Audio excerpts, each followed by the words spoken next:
ఎవరంటే యేసుప్రభు గారే. యేసుప్రభు గారే. ఈరోజు చాలా మందికి సమృద్ధి అయిన ధనం ఉంది కానీ హృదయంలో నెమ్మది లేదు.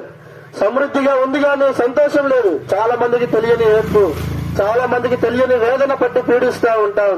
అదంతా ఏంటయ్యా అంటే పాపము. హృదయంలో నెమ్మది లేక, హృదయంలో సంతోషం లేక చాలా మంది ఏడుస్తూ బాధపడుతున్న వారు ఉన్నారు. వారందరికీ ఒకటే పరిష్కారము, ఆయనే యేసుప్రభు వారు. యేసుప్రభు గారి దగ్గరకు వస్తే కుంటివారు బాగయ్యారు. యేసుప్రభు గారి దగ్గరకు వస్తే కుష్ఠరోగులు బాగయ్యారు.